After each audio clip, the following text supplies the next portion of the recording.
Hey look, I'm talking while I'm watching myself talk. So in this video, as you see, I'm finally doing some onboard with the Bixler. And I'm just using an old stick cam that I had from like 3 years ago. It's a basic 480p camera, like nothing too special about it, but it works just fine. As we can see right here, it handles the light shifts decently. And unfortunately for those of you who actually want to hear the sound of the plane flying, the mic on the camera shorted out when it got wet, so like you're just gonna have to make do with my commentary. But anyways, in this in this flight, I decided to change up from that small little field that we have across the creek to flying between the cow pasture and my old high school nearby it. Ooh, nice dive right there. But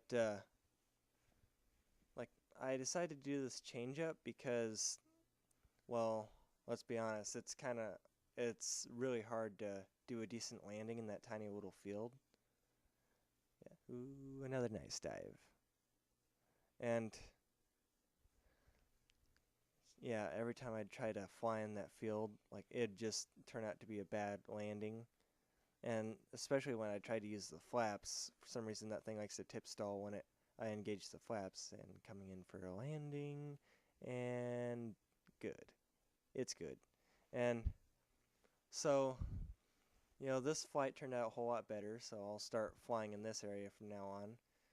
The flight that I did right after this one, I unfortunately forgot to press the record button on the camera, which sucks too because instead of landing in the field this time, I did a tricky maneuver and weaved in between the goalpost and the field lights, and I landed right in the middle of the field, like perfect landing.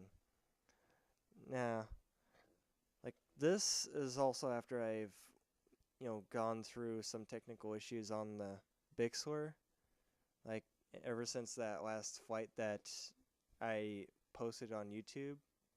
I've made a few like adjustments. I had to re-glue the nose twice, so I finally drilled a hole through the sides, and took a couple zip ties, like zip tied it through, and now it smells like Snoopy.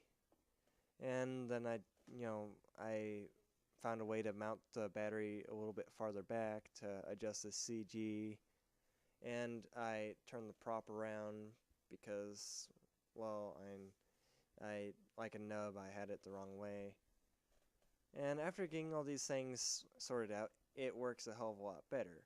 However, the one main problem still persists, that ESC, even after a couple minutes of flying, it heats up, which is why that flight was so short.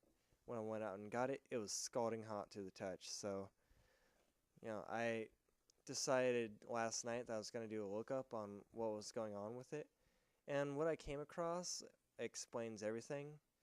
See, even though this is a UBEC, like BEC, which is supposed to handle like the voltage and amps a little bit better, it it's still the fact that the ESC's max voltage is for 3S, which is what I'm running now, and the BEC provides 2 amps, which when you're running 6 servos is really pushing it. So I'm guessing that's probably the reason it's heating up so much.